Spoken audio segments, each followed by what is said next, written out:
Good afternoon, everyone. We're going to go ahead and get started. I want to thank you for taking the time to attend this webinar, 4 o'clock Eastern Time on Friday on the last day of July. I'm here with my colleague and partner, Mr. Richard Stout, and we're very excited to talk about version 11 today in our presentation. A couple of quick housekeeping notes. We will be recording this presentation. There will be a link that you can see on our website that will be emailed to you. Give us about a week to get that prepared and ready. All attendees are in listen-only mode, but we do welcome questions. Please type them into the chat or GoToMeeting module questions box. Our host, Ms. Brittany Degler, will read them to us if she has time. We're happy to have the discussion. Also, you should see a live broadcast on your screen, and you should be able to enlarge or reduce those windows. And if you want to completely shut us out and just have the PowerPoint in the background. I think a very good question before we get started here is, why are we talking about this? It's a little bit early to be talking about this. Hey Keith, aren't you busy with the Lawson 10 upgrades? Yeah. Why are we talking about Lawson 11 at this point? So I think that we are really busy with version 10 upgrades, obviously, and it's nice every once in a while to step back and sort of look out into the horizon and to what we see coming. And we're doing this because we enjoy looking at where the product's going. Yeah. And we think there's really good direction. And I think that as we go through this version 10, it's important to understand Infor's direction with the product that we make our living on. Oh. So yeah. Yeah, absolutely. I mean, there are a lot. Understanding the long-term direction, the 10-year plan of the Lawson product definitely adds a valuable perspective to even the decisions you're making today, moving to Lawson 10. And hopefully this will be a fun presentation. So yeah, let's look at what we got here on the docket. We're going to talk about what is Infor Xi. We're going to talk about what's new and cool about 11. And we're going to talk about how it affects us and you long term and what those implications are. But first, we're going to talk about RPI. So I did the first two today. I think maybe you get this one as well. You want to say anything new from the first few webinars? Yeah, if you've been with us all day, well, first off, congratulations. If you've been with us all day, you've heard that we are RPI consultants in our 16th year serving the Lawson community. We are a full-service Infor partner, all areas, functional and technical. My personal specialty is Lawson 10 Tech, and I'm proud to have a wonderful team of brilliant Lawson scientists, primarily based out of our Lakeland, Florida office. Yeah. Yes. We're very, very proud of ourselves. All right, so moving on. Next slide. Let's talk about what is XI, Mr. Stout. Can you please tell us what XI is? Right. What is XI and what is 11? I guess and what's the difference? Isn't XI just the Roman numeral for 11? Well, XI is it's more than just a product version. It's a design guideline. It is a set of requirements that Infor software needs to meet as far as functionality, user interface, so many different aspects. Obviously, cloud is cloud-based design. It heavily influences all of these. So XI is really their roadmap. Their roadmap. Their roadmap for producing enterprise software. And not just Lawson. Not just Lawson, across all their products, every LN, Sightline, all their products are falling under this XI umbrella. To be beautiful.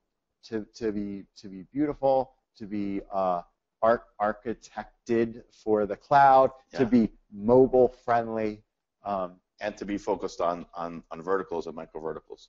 Exactly. So those are Infor's design guidelines and set of requirements to certify their product as XI.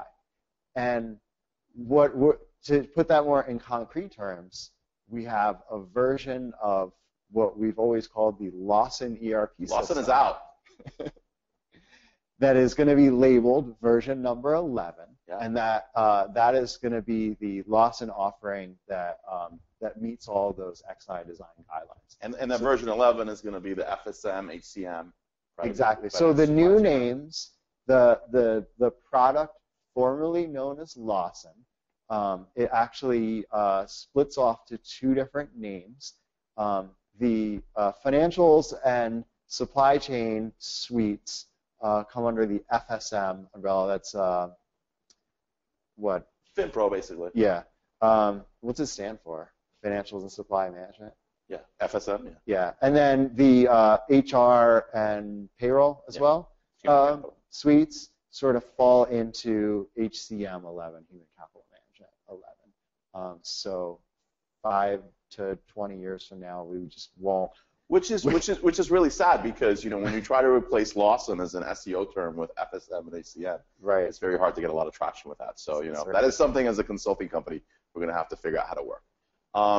It's I think a little bit bigger than that. I think this is really going to be, and I know we've been dealing with 10 for the last 3 or 4 years, but really 10 came on the heels of the Infor acquisition, right? Mm-hmm. And so it was sort of a rapid deployment of Lawson, originally to put it on a platform that would allow it to be more easily integrated with Infor's other applications, right? The initial concept was, I have all these products, and I want to create a unified user experience, and to do so, I need strong middleware, which is where Ion came into play, though we haven't seen that as prevalent in the Lawson market yet. I want to unify the user experience, which is really where the Mingle and SharePoint, those concepts came into play. Right. And then obviously, I'm going to have a lot of backend stuff, which is where the hosting came into play. But when we look at version 11, it's a lot deeper than that. This is the first iteration of Lawson that's going to come out that's really fully under not only Infor's guidelines, but its investments. And what you're looking at is a software that's been around for 40 years essentially, right? That has developed significantly over time. Meeting with a very heavily invested software company that's pouring a lot of dollars in it and has a very clear vision of where they want to be. So I think there's some exciting stuff there. Just to look at what that iterative development model, as they call it, and here we're quoting an Infor slide. Infor has to, at some point, this transition to Landmark is something Lawson already started many years ago, right? There was a decision made that they didn't want to be a COBOL-based application forever, and so they needed to develop a new platform, and they did so by taking some of the add-on applications. Right. And in reality, if you look at it, is Landmark's something that's been getting fleshed out for 8 years, and it's really come a long way. Yeah. And Infor sort of doubled down on it. They said, not only do we agree that this is the path to Lawson's future, but we want it to happen quickly, and we want to take advantage of this new platform to develop it in such a way that it meets our general criteria. So, and right now we're sort of in this coexistence. This is the ultimate goal. This is the XI landmark, if you will. We're going to talk a little bit about what that means. But right now, I'll point out that in version 11, just so that we're matching Infor's message, payroll will still be S3. So there's still going to be some components that they're moving along. Right. And they've done a lot to transition all these things forward. I think that one of the important things is to look at this. I've always liked this slide. They put it out for a long time. It's Infor's guiding principles, right? And I understand that these come out of New York, right? And I understand how they come together. They get whiteboarded. But I've actually started to really believe. This is what everything's aligned with here. And earlier today we talked about the cloud. This is a big part of their business model, of who they want to be, who they see themselves as a company. And obviously we've heard a lot about the micro vertical suites, right? Packaging the solutions together to be specific for industries and looking to invest in those, which I think is actually really good for the Lawson customers, because it's no longer Lawson saying, I want to invest a lot to have manufacturing and all these other pieces. It's Lawson saying, I want to embrace the industries where I'm strong in, and I want to be better in those, right? So if I'm in healthcare, if I'm in K through 12, that's a really good thing for me. Identifying unique challenges to individual lines of business and bringing functionality into the application that specifically address those. So you're not just running a generic ERP system. But to me, the biggest one is the beauty one, right? And beauty is something, I mean, obviously we can make fun of a little bit. It's got to look pretty and so forth. And they've obviously invested a lot in the aesthetic and the aesthetic going forward.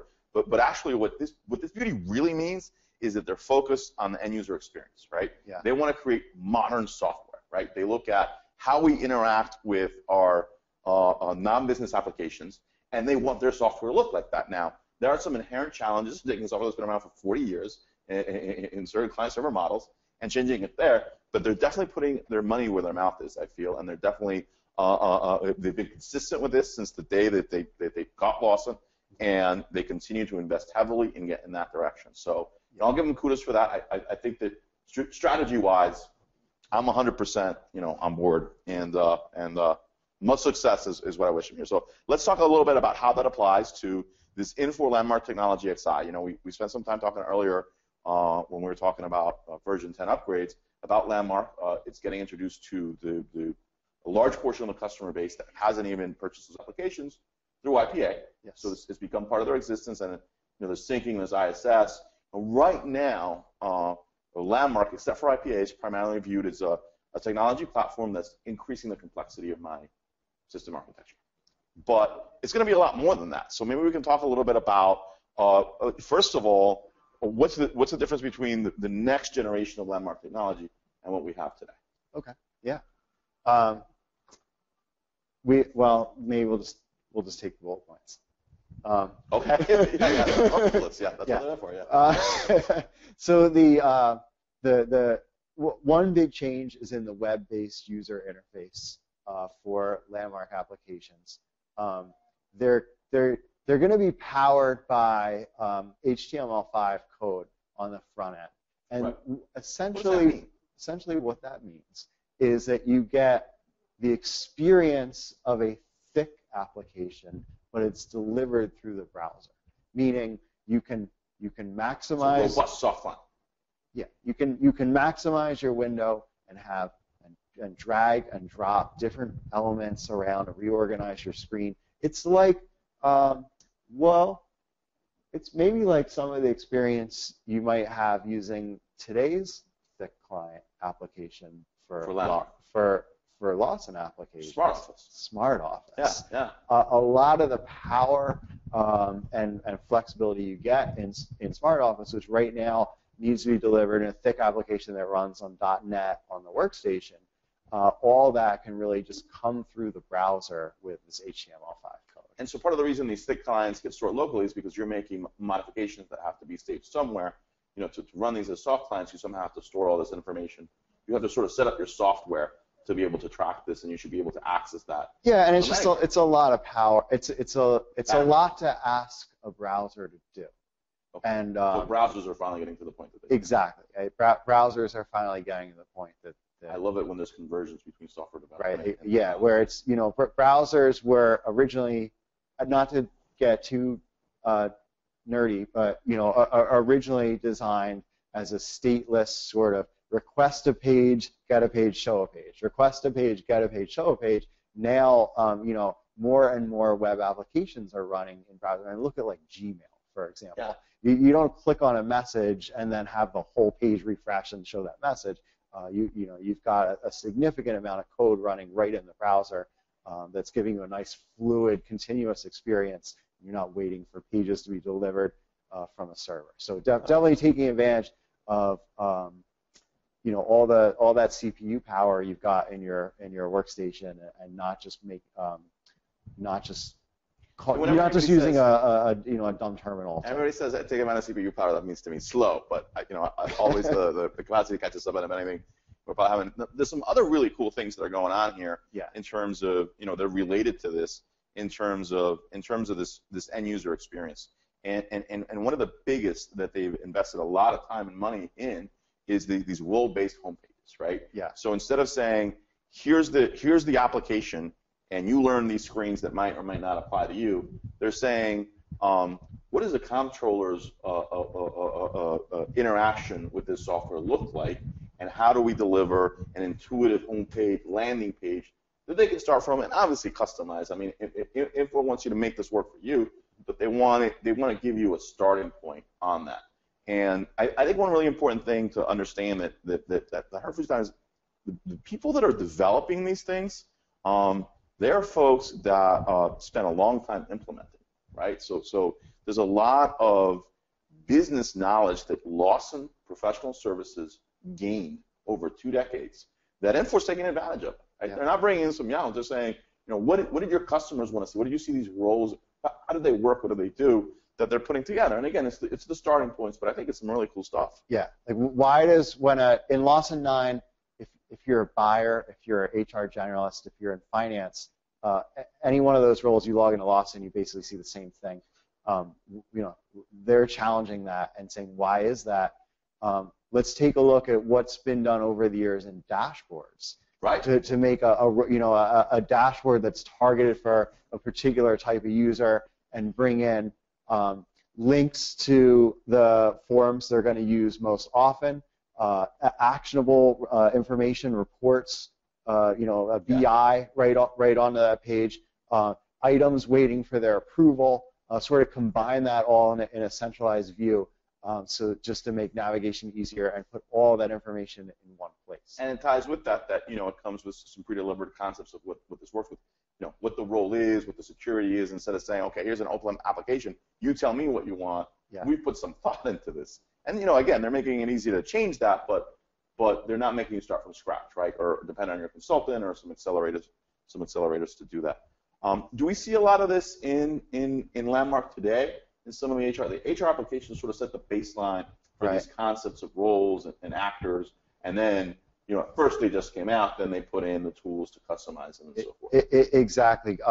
Global HR is going to be the configuration console. Right. All of this cool stuff that we're talking about with XI is going to creep into global HR first. So that's going to be, for us, that's going to be our gateway, our entry point into getting for the market. For the market, for getting our hands on to some of these new features. And you're very excited about it. So I am. I think one of the things that we should look at is that you've been very excited about for a long time is this concept of object-oriented programming. And yeah. I guess I always feel a little bit humbled. My nerdiness levels are humbled because I don't get object-oriented programming. Can you simplify what this means to me? Yeah, sure. So it's the fundamental way of thinking about how the application is built. On the Lawson side, traditionally with LSF, let's say you're gonna create a new program. You're gonna do some custom programming in Lawson. You want to add a new screen. Maybe it's going to track a new kind of data. Yeah. The first thing you do is you go and define your database table that you want to store this data in. Yeah. So you set up all your columns and your data types. Then you're going to go and maybe write some 4GL code to interact with that table, to add rows into the table. Yeah. Or edit them, delete them. Edit them, delete them. Query them, report on them. Yeah. Exactly. And then finally, overlay that with the user interface, maybe a Design Studio screen. Right. So you've got a database first. It's like Microsoft Access 101. That's how my brain works, right? So anyway, okay. Exactly. It's like Microsoft Access 101. So Access is probably not the best tool to write an ERP application in. And that database first mentality puts certain constraints and limitations on not just on what can you do, but how what you end up doing, because that's where you're starting your thinking process. With object-oriented programming, you start here in the middle. The business, the business logic, the business classes. Really, you look at. Give me an example. What is a business logic? It says I need to process a journal entry. What is that? Right. So exactly, a journal entry is a business class, right? And what does a journal entry consist of? First off, it has header data fields, right? It has properties like what modules it belong to, what's the date. Source. It also has exactly. It has detail records, right? It has each of the individual lines that make up that journal entry. Yeah. What else does it have? Is it has actions or programming logic that it can do. A journal entry can post. A journal entry can persist to the database, right? Okay. It's the business class combines the entity of data that's being stored with the logic or procedures that are applied on that data entity. What it doesn't contain is instructions for storing that in the database. So I can think of a journal entry object as a combination of header and multiple rows. You can't, when you have a database first mentality, you can't. You have to think about your what table is it? What table is it? And you've got one table for the journal entry. But you're still storing it somewhere. You're still taking that header and detail record and storing exactly. At the end of the day. And so behind the scenes, Landmark handles that that data persistence automatically. So if you are developing in Landmark, so one of the great new features of Landmark 11 is that you'll have the ability to define new business classes in Configuration Console.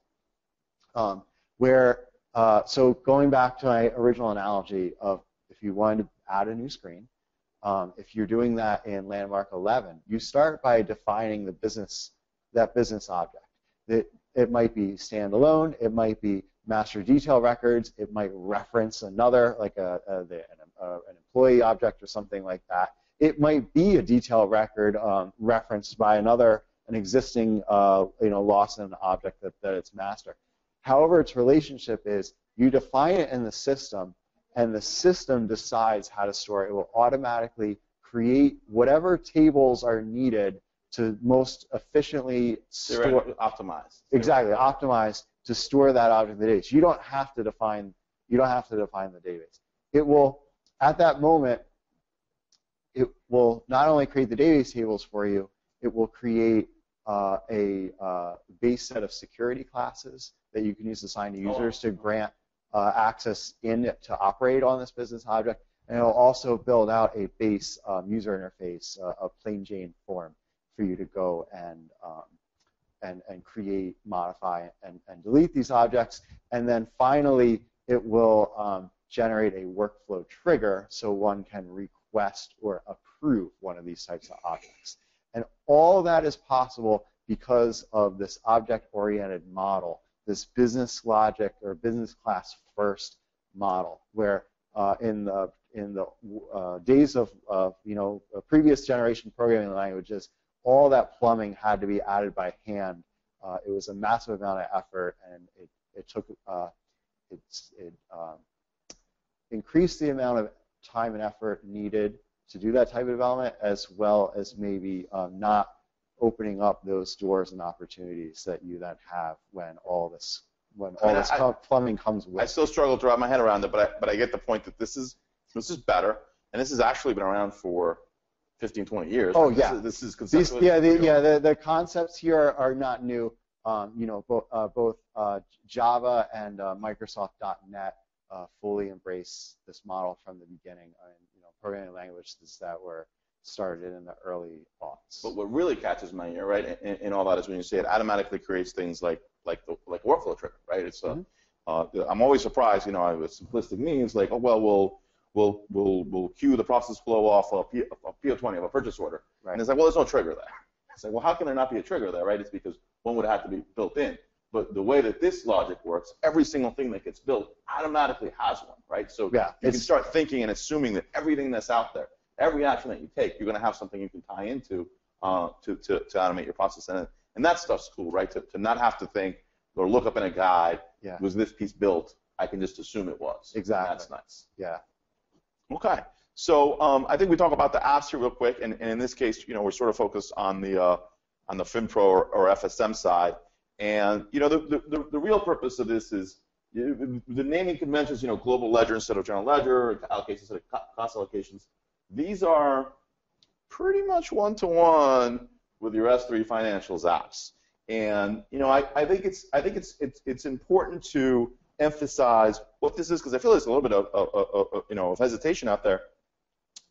They have taken these Lawson modules and redeveloped them in this new architecture that's cleaner, smarter, and long-term more efficient.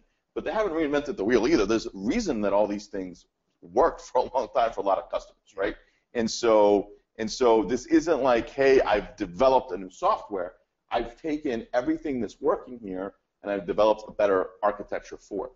And in some cases, I've taken it a step further, and this specifically applies to global ledger and activities where I've redeveloped this to consolidate some of the things that we have. So again, these same groups of people that are implementing for a long time, we had all these things. I'm not going to think of them all, but strategic ledger, for example, where we found that organizations had, or Infor found, Lawson found that organizations had need to report on things in multiple different ways, and the constraints of the number of fields and so forth on calendar GL, periods. different calendar periods on a GL didn't allow them to do it. So they built other modules, right? It's sort of old school thinking.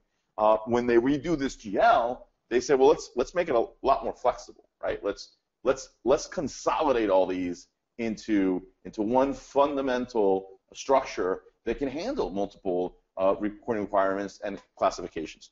And I look at that as really a tremendous opportunity. We actually do work for customers currently that it's interesting. It always comes from the symptom is my reporting is complex and I got a lot of reporting tools, and I feel it's because my structure isn't set up correctly, right? So I want to revisit or simplify or get consensus between the business units to make this all work. But there are all also inherent limitations in what one single current GL can do, and that's what they're working around.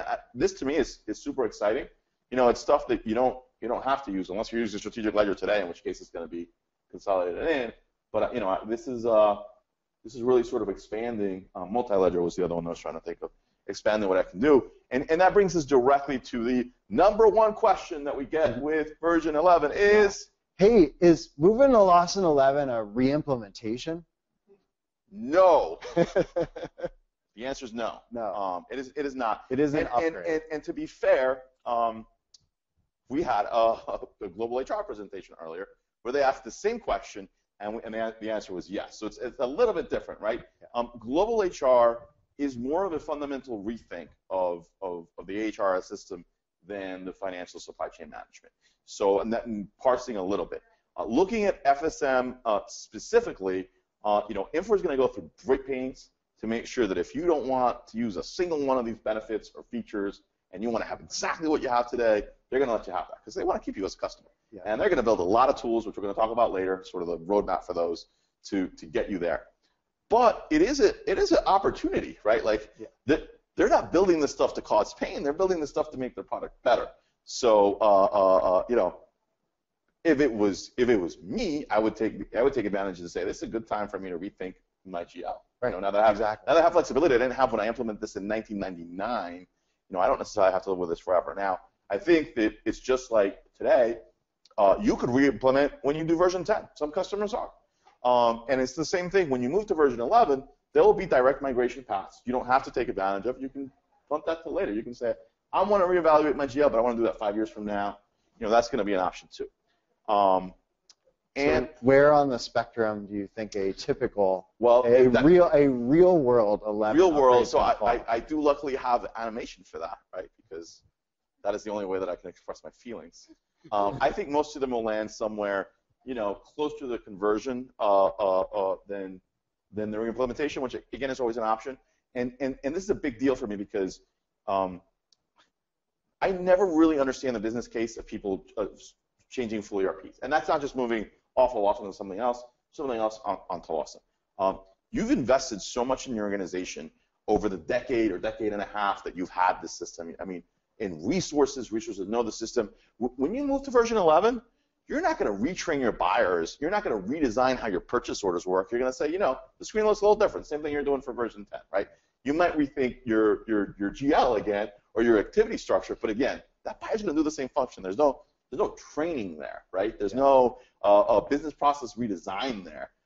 You implement Oracle, you're going to have to do all that. I mean, it's not going to be close. That said, from RPI's perspective, I think we will be pushing our customers to take some advantage of some of these things and do a little bit of strategic thinking and do a little bit of reevaluation. We're not seeing that a lot with a version 10. With a version 10, it's like, and what's the minimum cost to get me from point A to point B? It seems that most organizations' objectives in moving to 10 is make it as seamless as possible, as smooth as possible, and not really change the functionality. Really not even start to roll out some of the new features available. For example, with Mingle, Untitled or IPA, or IPA IPA is a huge one, right? Exactly, and tie those into the upgrade. Where with 11, certainly there's going to be so much more opportunity. Well, and I think the driver, right? So version 10, it was never the business users, well, almost never. Sorry, I'll take that back. That drove that change, right? Yeah. It's support and the operating systems are driving the change. It's, right. it's both the cost and the versions and not wanting to maintain them and so forth. It's IT driven, and I'm not looking at that at all. It's IT driven, so it's about minimizing the pain and the change for the end users and minimizing the cost and minimizing the long-term maintenance. When you look at version 11, I think it's the business users that are gonna drive it, and I think that you're gonna see a lot of excitement generated. I think that when the Infor folks talk about version 11, there's a lot of excitement in them, right? Because they're doing some cool stuff and they're excited about this. Now, I'm not going to downplay that. We're talking about software development. Software development takes time, no matter how good your principles are or how you test it. So everything we're talking about here is in the future, but I think you're going to hear a lot. And I think as soon as that stuff starts being ready, when they're looking for beta customers, they're lining up, right? People are excited. Yeah. So we should address Infor Human Capital Management. Right. Ms. Olson is not around. We did have a webinar earlier. I guess when you look at the HCM landscape, it encompasses a lot of things that are really critical to Infor strategy, including the talent sciences and some of these other products. From what we work with, mostly the Lawson you look at today, this part basically already exists, this global HR and talent management. We talked about earlier the fact that absence management and benefits are already on that global HR platform. They are on Landmark. They are providing enhancements, but also same thing. They're making sure it's easy to transition for the absence management and the benefits. Mm-hmm. And I think at some point we're going to see payroll as well. One of the things I've learned recently is that some customers move to Workday, but they keep Lawson payroll. Yeah. And there are other HCM applications out there that have to do that payroll. So that payroll piece, I haven't coded a payroll program, but apparently it's pretty complicated to do that right. And I think that probably Infor recognizing that other software vendors that are getting the HRS are leveraging their payroll system are going to take their time to do that right. Yeah. Let's talk about Infor BI, my friends. All right. Is this the Pac-Man? So LBI has been a Lawson product for a number of years. I mean, Lawson themselves assembled it from a couple of different modules with their bare hands that they brought together into a nice package for dashboarding, reporting, notifications, and multidimensional data analysis. But when Infor purchased Lawson, Infor brought to the table their own BI product. Yeah. And those two products, product managers and communities within those applications were put in is actually I understand it was a steel cage. It's steel cage, okay. Yeah, we're put in a steel cage, and they fought to the death. And who won? The Infor BI emerged from the cage victoriously. Well, it's holding Application Studio. It's a mature product, over 20 years, widely deployed. When they talk about Ferrari being a customer and so forth, that's the type of stuff they're running. Yeah. It's got some super crazy good OLAP engine that's like world class. We know Infor BI is going to be the future, and it's certainly going to be version 11. And all I'm representing here is that you can't take away what people have, right? You've got your crystal, you've got your distribution mechanism, but as the Infor BI components can replace one-to-one all the LBI ones, they will take over. And we've already seen that Viewpoint LBI is kind of like, that's out, Application Studio is much better. And I think we'll continue to see that evolution throughout the version 10 progression. And version 10 is going to be out for a long time. The market's just getting to it now. It's going to be like 5 or 6 years, that cycle, before we really see the adoption of version 11. But this is a better product. That's why it's going to win out in the long term. Yeah, absolutely. I'll counterpoint. I will say that just because this is the direction Infor is moving in, you're not obligated to get all your BI from one source. Right. There are plenty of other systems, applications out there, and they can't take your crystals away from you. Well. There are plenty of other applications out there. When we say plenty of other applications, I just want to point out Infor BI is one of those applications. Yeah. And it is one of the big time players in the space, right? Oh yeah. Just because they haven't like completely eradicated LBI and substituted doesn't mean that this isn't one of the big ones out there. Right. And we have some folks that are learning about this, and they're very impressed with this product. It's very powerful. And it's the sense of it can do anything, and it can tap into any data set. You can build your own cubes, and Application Studio apparently is the shiznit. Crystal. Technically. So let's talk about Crystal, right? Let's set it up. First, I'm going to a new object-oriented program that dynamically generates data in whatever way that I never read. Yeah. I'm gonna have to let go of the reports that I have at some point. Like you can't migrate reports, whatever path they have, that directly connect to a database that has a certain schema to something different. So right? That's true that your existing Crystal reports are not going to run as is against 11 simply because the underlying database schema is pretty different.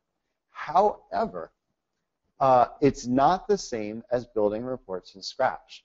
If you've ever sat down to develop a report, you know that a large portion of that effort is speccing it out, is working with the consumers of that report to find what are the relevant pieces of data, what's the layout, what's the criteria we want to use on this report. You've already gone through that, exactly, all the analysis. You've already gone through that effort. You don't need to throw it away.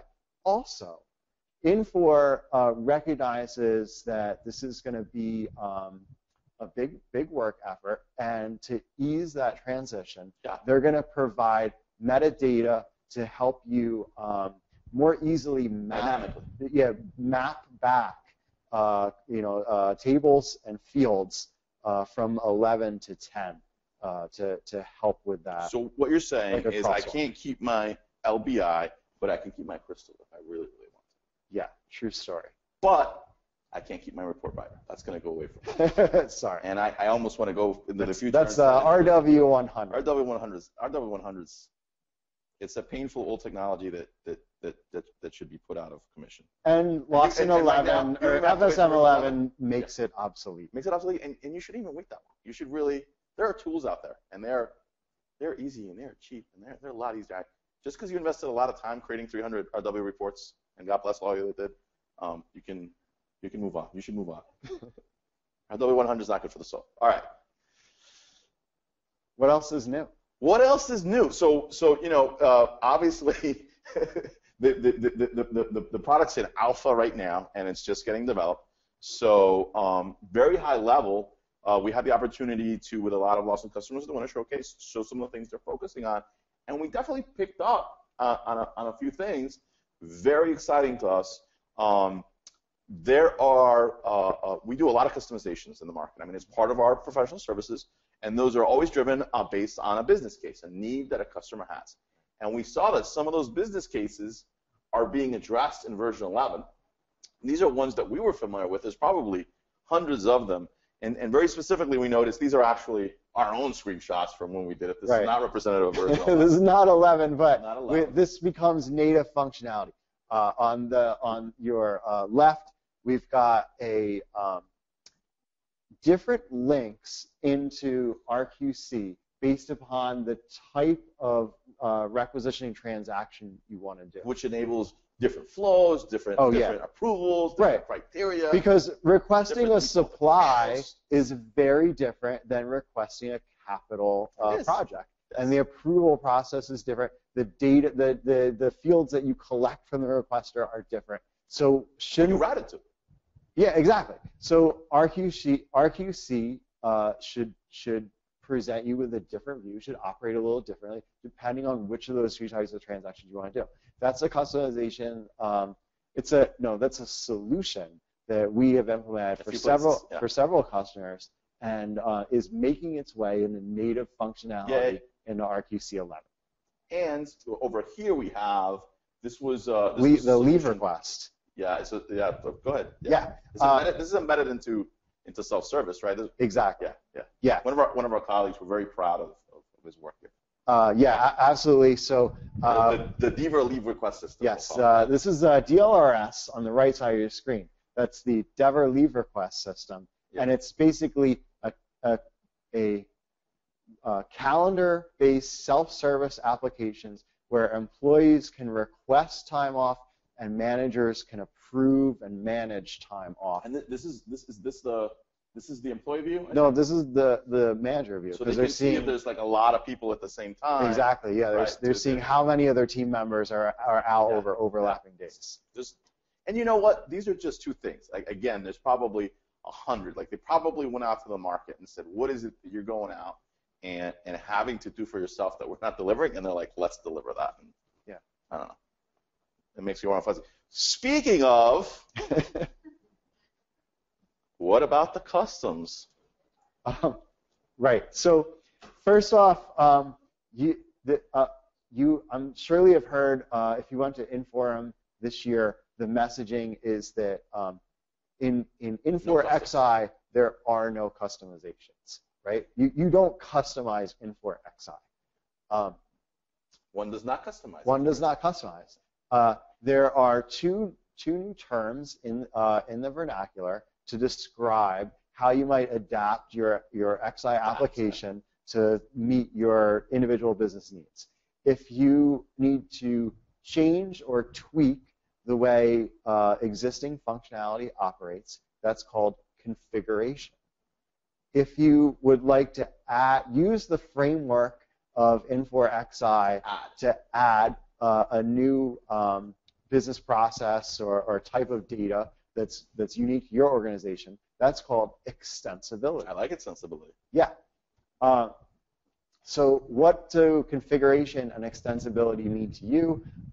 They probably mean the same thing that you've used the phrase customs before in the past. But they don't change the underlying code. No, and that's the beauty of it. Very important thing. Yeah. Exactly. So that's why from Infor's perspective they're very different, right? Because a customization is something that you do to Infor's code, which you then need to maintain and move forward through every upgrade. And every time Infor releases an application update, you have the potential for breaking your customization. And it doesn't fit in to their business model that says I want this to be seamless. I want this to be multi-tenant. You want everyone to be on the same platform. The same core underlying code. Exactly. Yeah. Yeah. I do. Yeah. So what they provided is a framework or a layer over top of their code, very powerful configuration features to achieve what you would traditionally do with a customization simply by overlaying Infor code with a configuration. And because Infor is providing that tool set and cognizant of that, they are basically able to provide a higher level of safety when it comes to upgrades or changes to their underlying code and the impacts that's going to have on your configuration.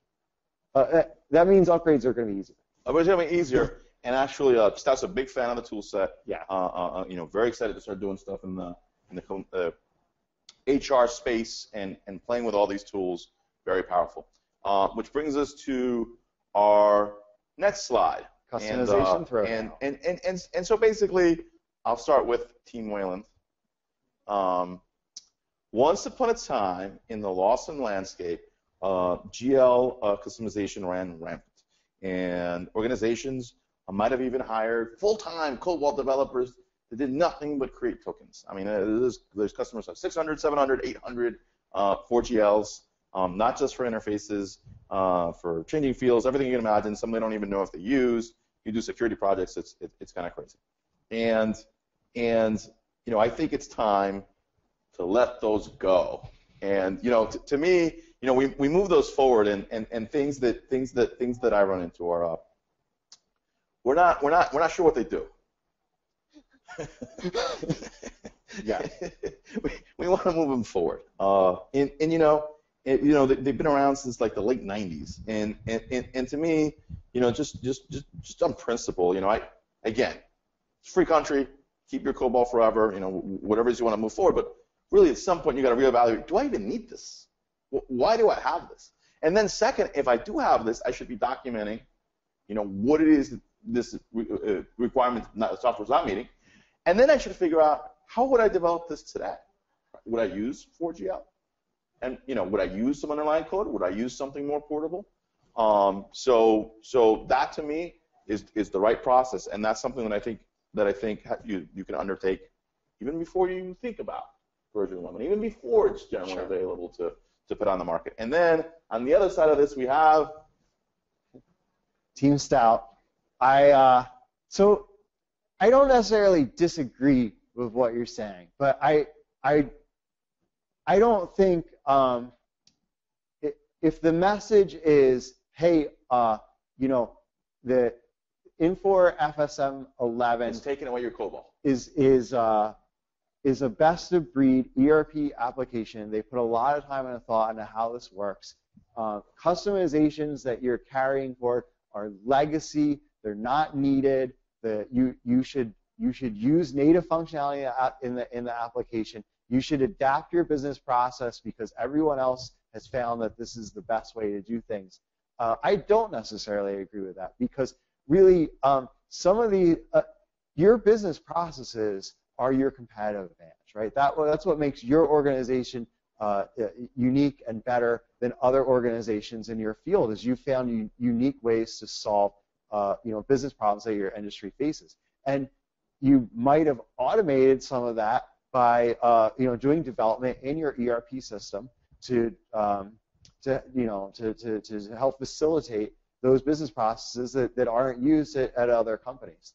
And that's your competitive advantage. And you should have a system that is that is a custom fit for your business. You shouldn't have to run your business on a generic system that, even if it's a micro vertical, you shouldn't have to run on the same exact system that every one of your direct competitors runs on. Right. So what are you saying exactly? It's just I should reconfigure those customizations in the new system, or I should find a way to sneak in my COBOL. What are you saying? That's a great question. So if it's 4:50 on Friday. So thank you. If you have a team of COBOL developers, they understand the business needs. You've done investment, perhaps in new modules. We have Lawson customers that have created entire new modules using the case framework. Mm-hmm. If those work well for you, why throw them out and why redevelop them in something else? Lawson, we already know that the next generation of Lawson will have a COBOL or 4GL component for payroll. So why shouldn't it? Why shouldn't it be able to run your custom modules? And it's going to have to have the other HR modules to support running payroll calculations. So yeah, there'll be some level of LS platform for a while. There's no guarantee that any of these things will necessarily run or be supported, though potentially they might. Right. Well, if it's a new module, it's not supported today either. So right. There you go. Yeah. All right. So upgrade path to XI. Obviously, this is going to be a work in progress. I think that Infor from very top, they're like, they want this seamless, right? Nobody wants to lose customers. They want to have world-class software, but they want to accommodate their customer base. And when they're thinking of this upgrade, it is a little bit different, and there are these concepts of the tables have been redefined as business objects, but they're still doing the exact same things, right? So from an end user perspective, a lot of this is very similar. There's a lot of added functionality. Like you take this small thing that you mentioned is, buyer codes are user defined. I plug in a code and a name. It's a 2-digit or whatever arbitrary code, 3-digit arbitrary code in Lawson 9 or in Lawson 10. And in the next generation FSM 11, it's tied to a resource. Exactly, they've tied that back to a resource record, either employee or non-employee. Super awesome. Exactly, it enables this level of reporting and security that you just never have before. but that's net new data going into the system. Or net new map. Right, there's exactly. No way that the you can run a system's program not aware right that's going now. to automatically search and be like, well, I think, MK07, is this person. So there's some time. And so when they talk about these prep kits and these wizards, that's what they're talking about, is developing things that allow you to map those together for the purpose of that upgrade. I think I'm super excited and I'm ready. Give me 11 right now. Hey, Keith, should I hold off on upgrading to 10 today? Because I'm so excited about getting on to 11. Why jump on 10 today when I could be on 11 next year? Well, let me tell you exactly why. Because 11 is a ways away. And, obviously, the timeline right now, they've been working very hard on an alpha customer that we expect to be live sometime in the spring. They're working to sign up beta customers right now. Beta upgrades. Beta upgrades. And those beta upgrades, let's be realistic. They're the ones that are going to start this mapping, these processes, flesh out these tools. It's going to be 18 months plus. I said 9 to 18 to keep it more, Sorry. kosher. It's going to be a while, right? So, when this stuff starts to be ready to come out, it's going to be cloud only. It's probably going to focus on new customers, just like version 10 did. You're really not moving to version 11 unless you're a beta for a couple of years. And I guess you can always run 9 for a while. It's out of mainstream support. You can pay more. You can keep it on old operating systems, but I just don't see why, right? I think that the customers that haven't moved to 10 already aren't going to be at the front of the curve for version 11. They're probably not early adopters. Yeah. And, who's going to be on version 11 first? Probably net new, just like with Lawson 10. Yeah. It's going to take a few years. Some betas, same deal. Risk-averse industries like healthcare are going to not be the first. Not be the first to sector, jump. not be the first. Yeah, exactly. So super excited. Yeah. And I think it's a keep your eyes on. And I think it's also acknowledged that software development is a really, really, really hard business, right? And there's going to be a fleshing out period. And again, unless you're going to be one of these betas, you should really think about moving to 10. Because your first opportunity to start a project probably isn't until 2017. It probably is until 2017. So bringing us to the project roadmap, then we say, get on 10 already, do some fun IPA stuff. And you know what I would do after I was on 10? Get that landmark down. I'd install global HR, right? Give your HR team long runway, big window to get whatever the organizational and structures and position codes set up ready, right? To use all this robust functionality, right? Well, I said, can you do it in 6 months? Can you do it in 3 months? Why do it in 6 months? Why not take your time and do it right? S3 is going to run just fine. Yeah. You're going to be on version 10, and running side by side with version 10, you're going to have this GHR application on Landmark. They can take a look. They can populate some CRP data. They can restructure everything. Right. You can take your time with GHR, and you should. And that will get you a leg up on that. Totally on that get you familiar with configuration console, with modifying roles, the concept of actors, with Landmark security. It'll get your hands, from an IT perspective, dirty with Landmark. And very excited. And then when 2017 comes around, then see, okay, what's going on? Where are we? How close are we? How prepared is our organization? What pieces is our organization already? There'll be a lot more materials. And with that, we probably don't have the answers, but we'll happily take. But we'll happily pontificate on what might be just. All right, we've got 3 so far. First question: will Crystal Reports still be an option to publish content, or will it be phased out with Application Studio? I believe phased out. How so? Crystal's a third-party product. Are they going to block it? They're going to be like, you can't access this database with Crystal? It won't. So the BI won't support it. Reporting services, the LBI reporting services is going to be phased out, which is that nice integration with Lawson, the ability to publish back office reports, the ability to use the S3 OLADB adapter. Sure, you can run Crystal on the side and do straight database queries.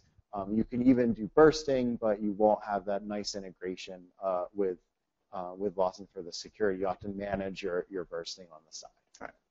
always disclaim that this is our best guess. We don't make the decisions. Right. Are you seeing better configuration console change stability with upgrades? That's a great question. Yeah. I need to get Ashley and Chip in here.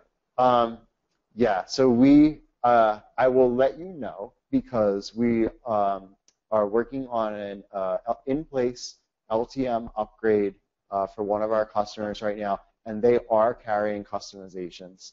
Yeah. So we'll have some really good experience in a month and a half from now to tell you what challenges we had and how well did that go I mean, live. but certainly without question, where this landmark product was in general 5 years ago and where it is today, I mean, it's world's better. It's not standing in place. Yeah. All right, and the last one I'm just going to read verbatim. Does Smart Office die in version 11? So I want to answer that one. And because it's the same thing as you're changing the platform, and Smart Office is connecting to a specific platform. Smart Office is connecting to LSF. The team that develops Smart Office is developing all the Smart Office components in the new front end, HTML5. So just like LSF is going away, the front ends for the LSF will go away, but the concepts and tools in Smart Office are being ported over. You know what lives on? List-based view. Yeah, it's a big thing. Of forms.